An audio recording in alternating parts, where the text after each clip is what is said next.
Mr. Chomsky, we were talking there about American terror, and I think you make a very accurate observation that we are responsible for what we do, but hardly responsible for what other people do, except insofar as we are in a position to influence them. That's right. For instance, if there is a mass starvation in Biafra, even though we did not cause it, there is a sense in which we are responsible if we don't do something to attempt to alleviate it.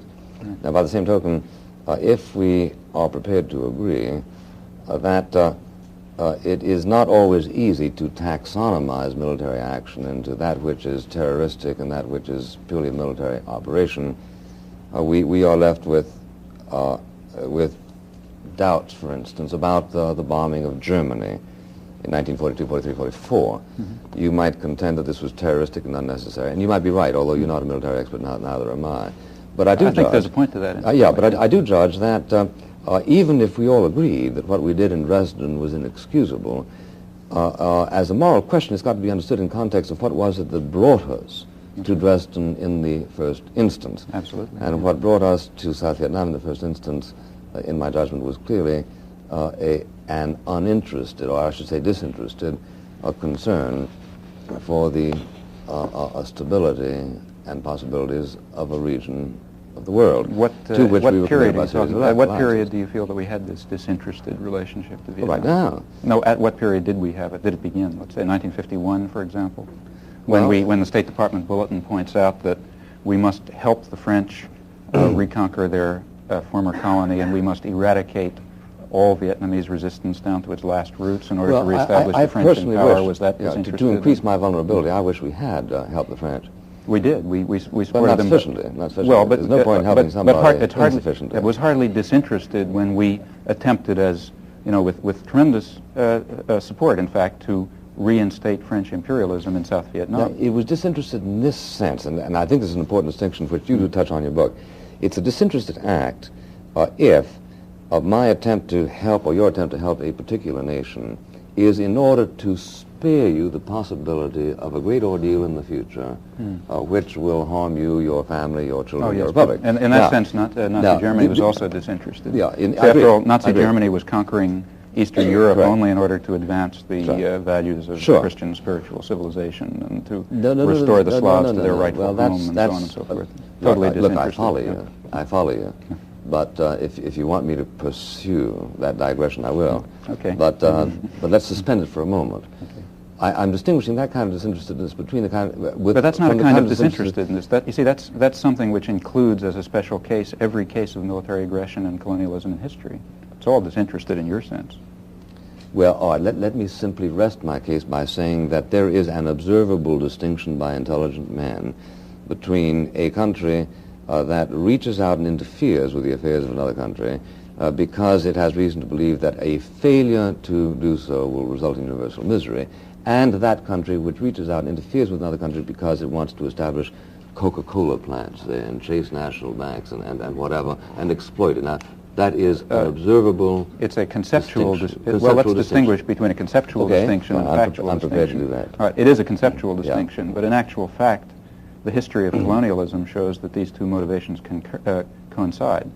That is, practically every... I mean, there are exceptions. You know, probably the Belgians and the Congo are an exception. But by and large, the major imperialist ventures have been in the economic, in the material interest, or in the perceived material interest. I'm not interested in the mathematics, but I'm interested... Let me finish. You have already conceded that it's not merely a conceptual difference. I say it is. There are exceptions. There are a few exceptions. All right. Like say okay. All right, let's talk about the exceptions then. Well, no, but the exceptions are at the difference. No, wait a minute. The exceptions I mentioned, for example, the Belgians and the Congo. There, they didn't even pretend to have a civilizing mission.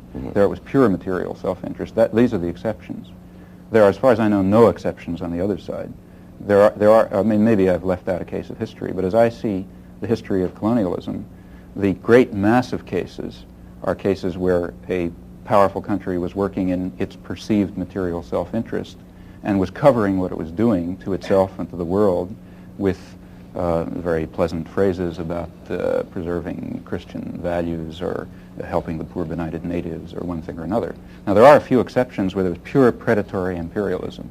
not even any pretense of doing anything. But these are quite rare. But not and all we're that, in the mainstream not of a whole lot imperialism. rare. In a sense. The Pure predatory imperialism. Is quite sure. rare, The history of the Roman Empire. Well, let's take one. I mean, since the Industrial Revolution. Since the Industrial Revolution. Well, if you say that people have refined the art of apologetics, I don't deny it.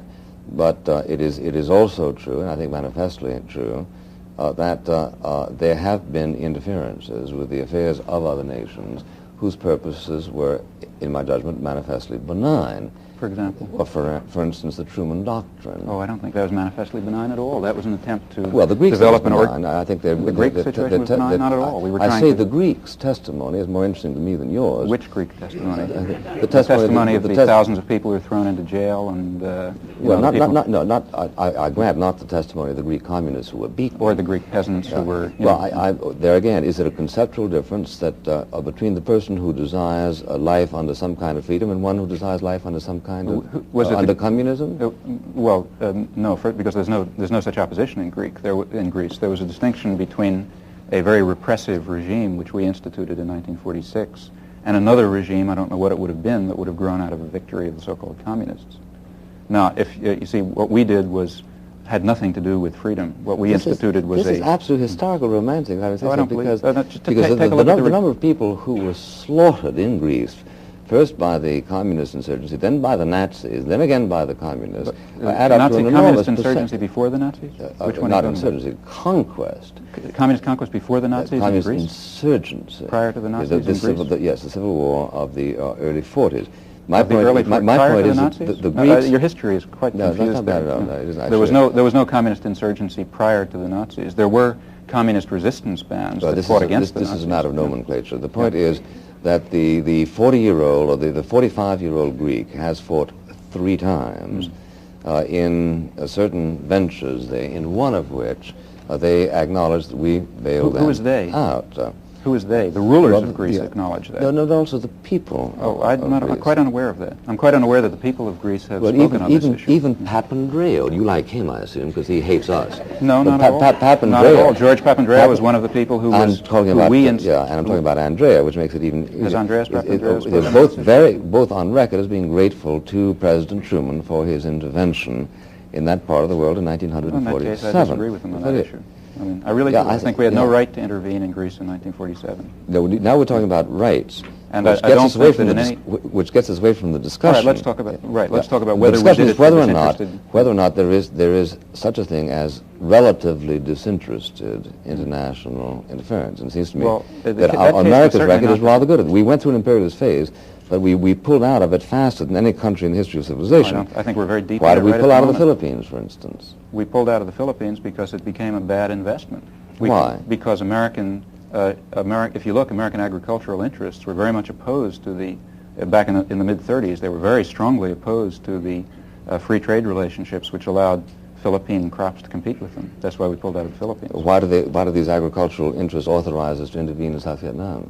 They did. If you consider this is... Because we didn't intervene on the basis... This is the critical dimension. No, I say that in the Philippines it was the critical dimension. Look, the world is a complex place. I'm aware of that. There are certain interests that were involved MIT is a complex place. Well, there were certain interests that were involved in our Philippine venture. There are different interests that are involved in our Vietnam venture. You see, our Vietnam... Don't forget that with the Second World War, America's imperial interests expanded enormously.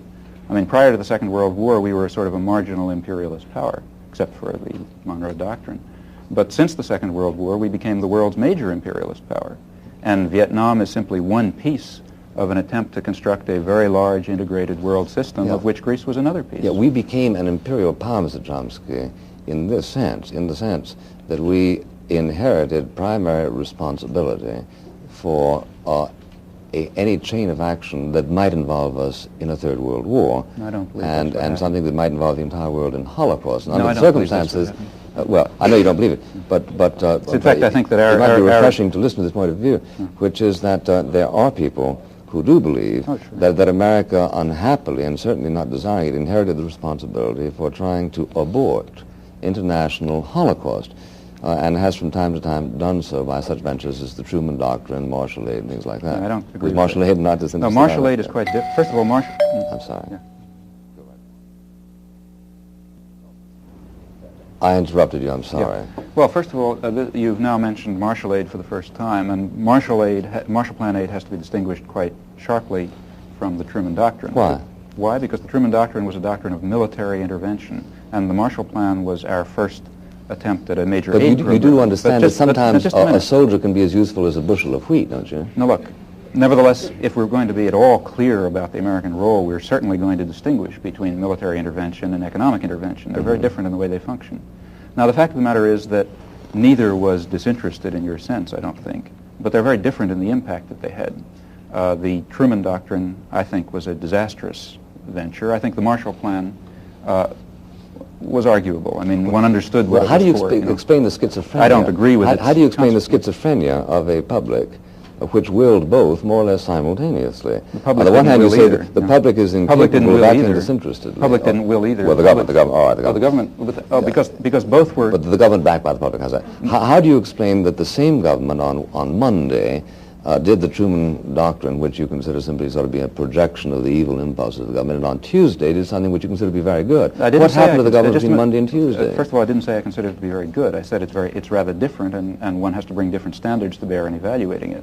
But why is it different? Let me give you an example. Suppose you're a farmer. Because there's a difference between receiving... And you need agriculture.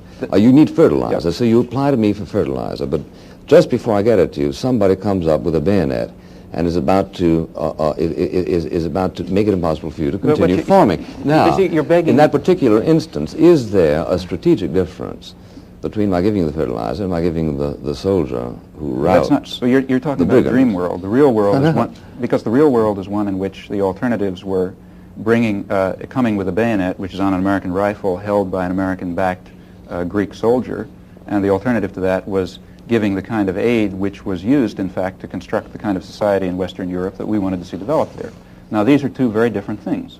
It's a very different thing to introduce, to run for the Greek army a counterinsurgency program with military support and many military men involved. That's one kind of thing, one sort of repression imposed on the Greek population through American intervention. One might argue whether it's right or wrong, but that's to be very sharply distinguished. Why do you say imposed?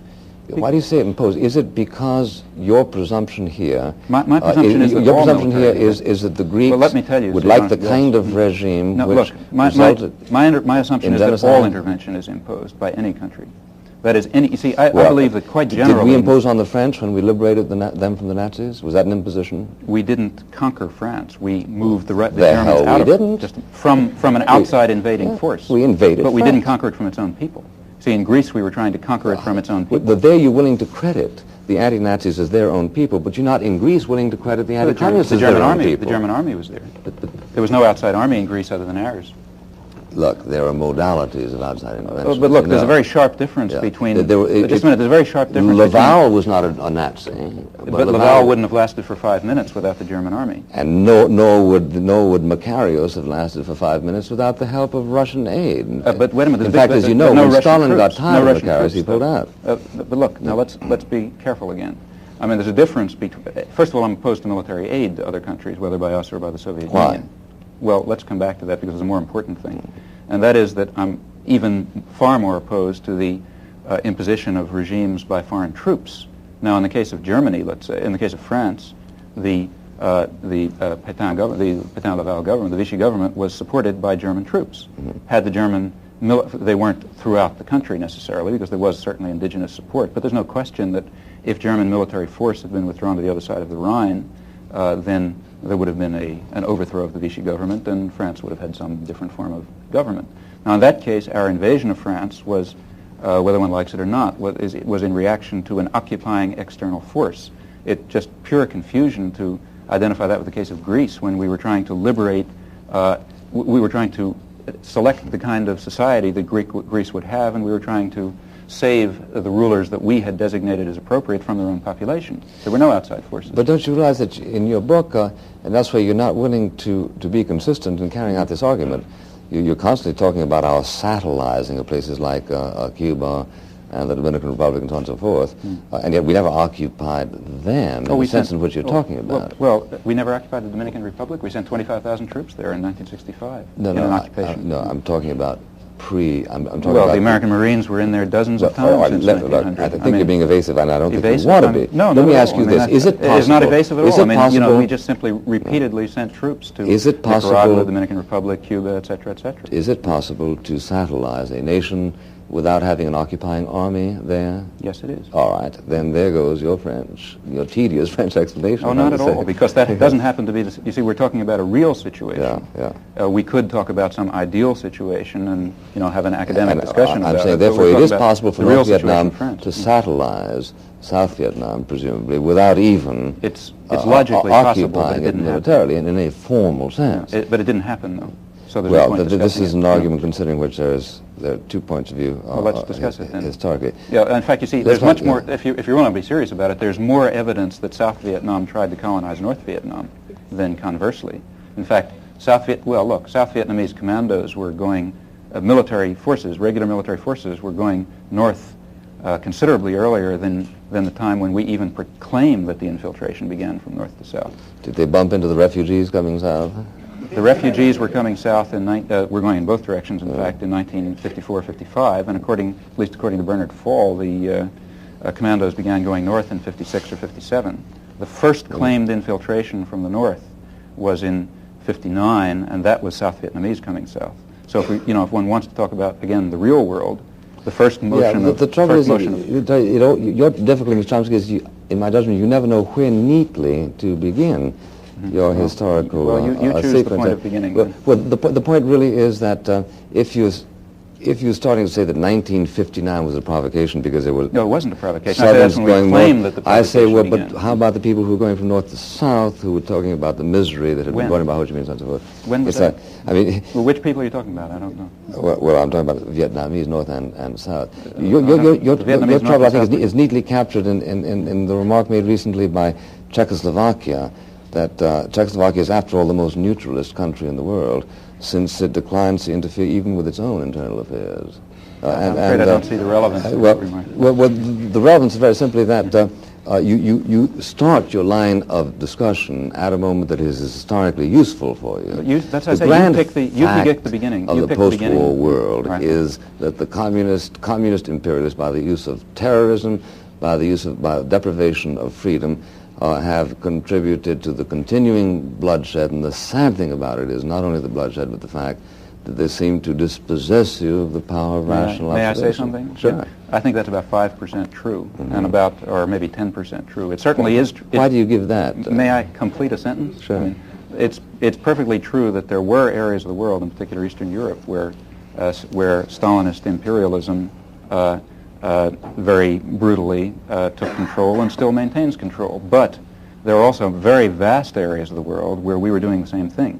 And there's quite an interplay in the Cold War. You see, what you just described is I believe, a mythology about the Cold War, which might have been tenable 10 years ago, but which is quite inconsistent with contemporary scholarship. Ask a Czech. Ask a Guatemalan, ask a Dominican, ask a person from the Dominican Republic, ask a person from South Vietnam, ask a Thai. Well, obviously we can't get away. If you can't distinguish between the nature of our venture in Guatemala and the nature of the Soviet Union's in Prague, then we have real difficulty. Explain the difference. Sorry.